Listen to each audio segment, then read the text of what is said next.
Michée, chapitre 1. La parole de l'Éternel fut adressée à Michée, de Moréchet, au temps de Jotham, d'Akaz, d'Ézéchias, roi de Juda, prophétie sur Samarie et Jérusalem. Écoutez, vous tous, peuple. Sois attentive, terre, et ce qui est en toi. Que le Seigneur, l'Éternel, soit témoin contre vous, le Seigneur qui est dans le palais de sa sainteté. Car voici, l'Éternel sort de sa demeure, il descend, il marche sur les hauteurs de la terre. Sous lui les montagnes se fondent, les vallées s'entrouvent, comme la cire devant le feu, comme l'eau qui coule sur une pente. Et tout cela à cause du crime de Jacob, à cause des péchés de la maison d'Israël. Quel est le crime de Jacob? N'est-ce pas Samarie? Quels sont les hauts lieux de Juda? N'est-ce pas Jérusalem? Je ferai de Samarie un monceau de pierres dans les champs, un lieu pour planter de la vigne. Je précipiterai ces pierres dans la vallée, je mettrai à nu ses fondements. Toutes ces images taillées seront brisées, tous ces salaires impurs seront brûlés au feu, et je ravagerai toutes ces idoles. Recueillies avec le salaire de la prostitution, elles deviendront un salaire de prostitution. C'est pourquoi je pleurerai, je me lamenterai, je marcherai déchaussé et nu, je pousserai des cris comme le chacal et des gémissements comme l'autruche. Car sa plaie est douloureuse. Elle s'étend jusqu'à Juda, elle pénètre jusqu'à la porte de mon peuple, jusqu'à Jérusalem. Ne l'annoncez point dans Gath, ne pleurez point dans Akko. Je me roule dans la poussière à Beth-Léaphra. Passe, habitante de Shaphir, dans la nudité et la honte. L'habitante de Tsanaan n'ose sortir. Le deuil de Beth-Haetzel vous prive de son abri.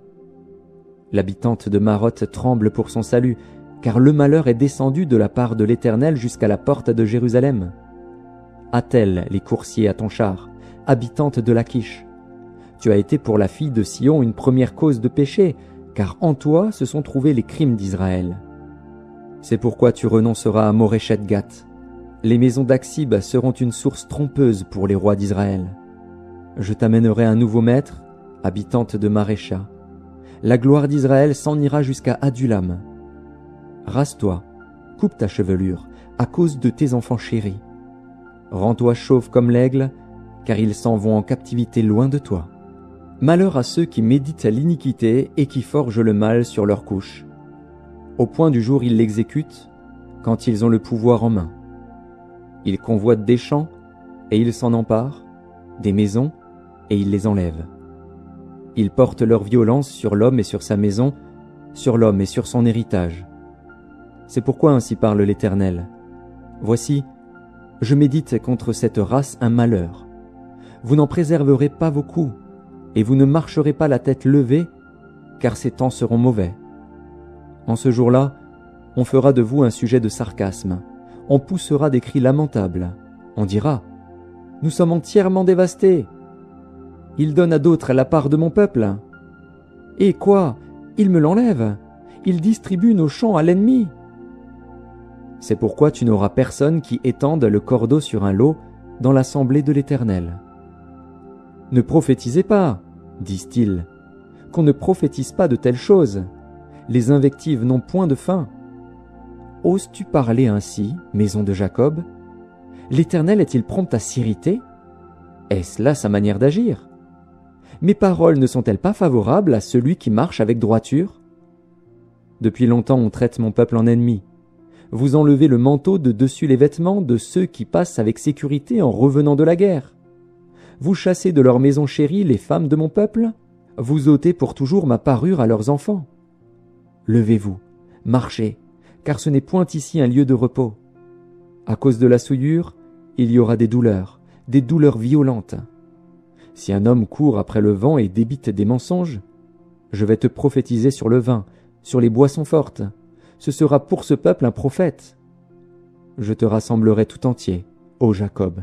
Je rassemblerai les restes d'Israël, je les réunirai comme les brebis d'une bergerie, comme le troupeau dans son pâturage. Il y aura un grand bruit d'hommes. Celui qui fera la brèche montera devant eux. Ils feront la brèche, franchiront la porte et en sortiront. Leur roi marchera devant eux, et l'Éternel sera à leur tête. Je dis, écoutez, chefs de Jacob, et princes de la maison d'Israël. N'est-ce pas à vous à connaître la justice? Vous haïssez le bien et vous aimez le mal. Vous leur arrachez la peau et la chair de dessus les os. Ils dévorent la chair de mon peuple, lui arrachent la peau et lui brisent les os. Ils le mettent en pièces comme ce qu'on cuit dans un pot, comme de la viande dans une chaudière. Alors ils crieront vers l'Éternel, mais il ne leur répondra pas. Il leur cachera sa face en ce temps-là, parce qu'ils ont fait de mauvaises actions. Ainsi parle l'Éternel sur les prophètes qui égarent mon peuple, qui annoncent la paix si leurs dents ont quelque chose à mordre, et qui publient la guerre si on ne leur met rien dans la bouche. À cause de cela, vous aurez la nuit, et plus de visions. Vous aurez les ténèbres, et plus d'oracles. Le soleil se couchera sur ces prophètes, le jour s'obscurcira sur eux. Les voyants seront confus, les devins rougiront, tous se couvriront la barbe, car Dieu ne répondra pas. Mais moi, je suis rempli de force, de l'esprit de l'Éternel. Je suis rempli de justice et de vigueur, pour faire connaître à Jacob son crime et à Israël son péché. Écoutez donc ceci, chefs de la maison de Jacob et princes de la maison d'Israël, vous qui avez en horreur la justice et qui pervertissez tout ce qui est droit, vous qui bâtissez Sion avec le sang et Jérusalem avec l'iniquité. Ces chefs jugent pour des présents, ces sacrificateurs enseignent pour un salaire et ces prophètes prédisent pour de l'argent. Et ils osent s'appuyer sur l'Éternel, ils disent « L'Éternel n'est-il pas au milieu de nous? Le malheur ne nous atteindra pas. » C'est pourquoi, à cause de vous, Sion sera labouré comme un champ, Jérusalem deviendra un monceau de pierre, et la montagne du temple une sommité couverte de bois. Il arrivera, dans la suite des temps, que la montagne de la maison de l'Éternel sera fondée sur le sommet des montagnes, qu'elle s'élèvera par-dessus les collines, et que les peuples y afflueront. Des nations s'y rendront en foule, et diront « Venez, et montons à la montagne de l'Éternel, à la maison du Dieu de Jacob, afin qu'il nous enseigne ses voies, et que nous marchions dans ses sentiers. Car de Sion sortira la loi, et de Jérusalem la parole de l'Éternel. Il sera le juge d'un grand nombre de peuples, l'arbitre de nations puissantes, lointaines. De leurs glaives ils forgeront des hoyaux, et de leurs lances des serpes. Une nation ne tirera plus l'épée contre une autre, et l'on n'apprendra plus la guerre. Ils habiteront chacun sous sa vigne et sous son figuier, et il n'y aura personne pour les troubler. Car la bouche de l'Éternel des armées a parlé. Tandis que tous les peuples marchent, chacun au nom de son Dieu, nous marcherons, nous, au nom de l'Éternel, notre Dieu, à toujours et à perpétuité. En ce jour-là, dit l'Éternel, je recueillerai les boiteux, je rassemblerai ceux qui étaient chassés, ceux que j'avais maltraités. Des boiteux je ferai un reste, de ceux qui étaient chassés une nation puissante. Et l'Éternel régnera sur eux, à la montagne de Sion, dès lors et pour toujours. Et toi, tour du troupeau, colline de la fille de Sion, à toi viendra, à toi arrivera l'ancienne domination, le royaume de la fille de Jérusalem. Pourquoi maintenant pousses-tu des cris? N'as-tu point de roi, plus de conseillers, pour que la douleur te saisisse comme une femme qui accouche? Fille de Sion, souffre et gémis comme une femme qui accouche. Car maintenant tu sortiras de la ville et tu habiteras dans les champs, et tu iras jusqu'à Babylone. Là tu seras délivré. C'est là que l'Éternel te rachètera de la main de tes ennemis. Maintenant plusieurs nations se sont rassemblées contre toi. Qu'elles soient profanées, disent-elles, et que nos yeux se rassasient dans Sion. Mais elles ne connaissent pas les pensées de l'Éternel, elles ne comprennent pas ses desseins. Elles ignorent qu'il les a rassemblées comme des gerbes dans l'air. Fille de Sion, lève-toi et foule. Je te ferai une corne de fer et des ongles d'airain, et tu broieras des peuples nombreux. Tu consacreras leurs biens à l'Éternel, leur richesse au Seigneur de toute la terre. Maintenant, fille de troupe, rassemble tes troupes. On nous assiège. Avec la verge, on frappe sur la joue le juge d'Israël. Et toi, Bethléem Ephrata, petite entre les milliers de Juda, de toi sortira pour moi celui qui dominera sur Israël et dont l'origine remonte aux temps anciens, au jour de l'éternité. C'est pourquoi il les livrera jusqu'au temps où enfantera celle qui doit enfanter. et le reste de ses frères reviendra auprès des enfants d'Israël. Il se présentera, et il gouvernera avec la force de l'Éternel, avec la majesté du nom de l'Éternel, son Dieu. Et ils auront une demeure assurée, car il sera glorifié jusqu'aux extrémités de la terre. C'est lui qui ramènera la paix. Lorsque l'Assyrien viendra dans notre pays et qu'il pénétrera dans nos palais, nous ferons lever contre lui 7 pasteurs et 8 princes du peuple. Ils feront avec l'épée leur pâture du pays d'Assyrie et du pays de Nimrod au-dedans de ses portes. Il nous délivrera ainsi de l'Assyrien lorsqu'il viendra dans notre pays et qu'il pénétrera sur notre territoire. Le reste de Jacob sera au milieu des peuples nombreux comme une rosée qui vient de l'Éternel, comme des gouttes d'eau sur l'herbe. Elles ne comptent pas sur l'homme, elles ne dépendent pas des enfants des hommes.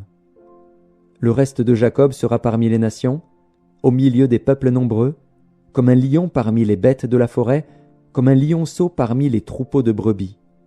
Lorsqu'il passe, il foule et déchire, et personne ne délivre. Que ta main se lève sur tes adversaires, et que tous tes ennemis soient exterminés. En ce jour-là, dit l'Éternel, j'exterminerai du milieu de toi tes chevaux, et je détruirai tes chars. J'exterminerai les villes de ton pays, et je renverserai toutes tes forteresses. J'exterminerai de ta main les enchantements, et tu n'auras plus de magiciens. J'exterminerai du milieu de toi tes idoles et tes statues, et tu ne te prosterneras plus devant l'ouvrage de tes mains. J'exterminerai du milieu de toi tes idoles d'Astarté, et je détruirai tes villes. J'exercerai ma vengeance avec colère, avec fureur, sur les nations qui n'ont pas écouté. Écoutez donc ce que dit l'Éternel. Lève-toi, plaide devant les montagnes, et que les collines entendent ta voix. Écoutez, montagnes, le procès de l'Éternel, et vous, solides fondements de la terre. Car l'Éternel a un procès avec son peuple, il veut plaider avec Israël. Mon peuple, que t'ai-je fait? En quoi t'ai-je fatigué? Réponds-moi. Car je t'ai fait monter du pays d'Égypte, je t'ai délivré de la maison de servitude, et j'ai envoyé devant toi Moïse, Aaron et Marie. Mon peuple, rappelle-toi ce que projetait Balak, roi de Moab, et ce que lui répondit Balaam, fils de Béor, de Sittim à Gilgal, afin que tu reconnaisses les bienfaits de l'Éternel. Avec quoi me présenterai-je devant l'Éternel, pour m'humilier devant le Dieu Très-Haut? Me présenterai-je avec des holocaustes, avec des veaux d'un an? L'Éternel agréera-t-il des milliers de béliers, des myriades de torrents d'huile? Donnerai-je pour mes transgressions mon premier-né, pour le péché de mon âme le fruit de mes entrailles? On t'a fait connaître, ô homme, ce qui est bien. Et ce que l'Éternel demande de toi, c'est que tu pratiques la justice, que tu aimes la miséricorde, et que tu marches humblement avec ton Dieu. La voix de l'Éternel crie à la ville, et celui qui est sage craindra ton nom. Entendez la verge et celui qui l'envoie. Y a-t-il encore dans la maison du méchant des trésors iniques, et un épha trop petit, objet de malédiction? Est-on pur avec des balances fausses, et avec de faux poids dans le sac?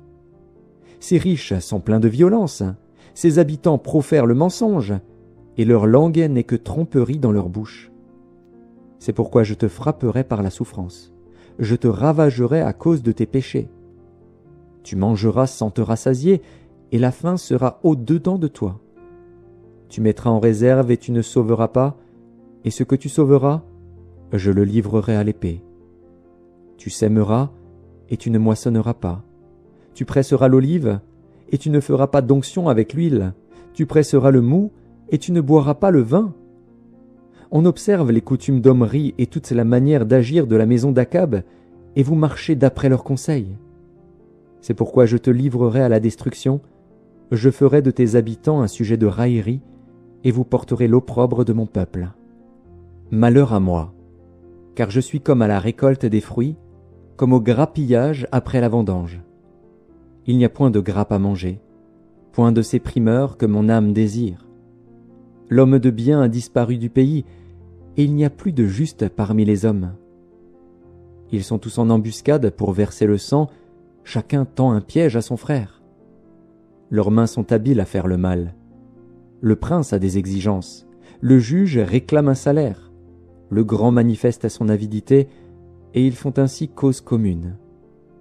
Le meilleur d'entre eux est comme une ronce, le plus droit pire qu'un buisson d'épines. Le jour annoncé par tes prophètes, ton châtiment approche. C'est alors qu'ils seront dans la confusion. Ne crois pas à un ami, ne te fie pas à un intime. Devant celle qui repose sur ton sein, garde les portes de ta bouche. Car le fils outrage le père, la fille se soulève contre sa mère, la belle-fille contre sa belle-mère. Chacun a pour ennemi les gens de sa maison. Pour moi, je regarderai vers l'Éternel. Je mettrai mon espérance dans le Dieu de mon salut. Mon Dieu m'exaucera. Ne te réjouis pas à mon sujet, mon ennemi, car si je suis tombé, je me relèverai. Si je suis assise dans les ténèbres, l'Éternel sera ma lumière. Je supporterai la colère de l'Éternel, puisque j'ai péché contre lui, jusqu'à ce qu'il défende ma cause et me fasse droit. Il me conduira à la lumière, et je contemplerai sa justice. Mon ennemi le verra et sera couverte de honte, elle qui me disait « Où est l'Éternel, ton Dieu ?» Mes yeux se réjouiront à sa vue. Alors elle sera foulée aux pieds comme la boue des rues. Le jour où l'on rebâtira tes murs, ce jour-là tes limites seront reculées. En ce jour, on viendra vers toi de l'Assyrie et des villes d'Égypte, de l'Égypte jusqu'au fleuve, d'une mer à l'autre et d'une montagne à l'autre. Le pays sera dévasté à cause de ses habitants, à cause du fruit de leurs œuvres. Paie ton peuple avec ta houlette, le troupeau de ton héritage, qui habitait solitaire dans la forêt au milieu du Carmel. Qu'il paisse sur le Basan et en Galaad, comme au jour d'autrefois. Comme au jour où tu sortis du pays d'Égypte, je te ferai voir des prodiges. Les nations le verront et seront confuses, avec toute leur puissance. Elles mettront la main sur la bouche, leurs oreilles seront assourdies. Elles lécheront la poussière, comme le serpent, comme les reptiles de la terre. Elles seront saisies de frayeur hors de leur forteresse. Elles trembleront devant l'Éternel, notre Dieu. Elles te craindront. Quel Dieu est semblable à toi, qui pardonne l'iniquité, qui oublie les péchés du reste de ton héritage? Il ne garde pas sa colère à toujours, car il prend plaisir à la miséricorde. Il aura encore compassion de nous, il mettra sous ses pieds nos iniquités. Tu jetteras au fond de la mer tous leurs péchés. Tu témoigneras de la fidélité à Jacob, de la bonté à Abraham, comme tu l'as juré à nos pères au jour d'autrefois.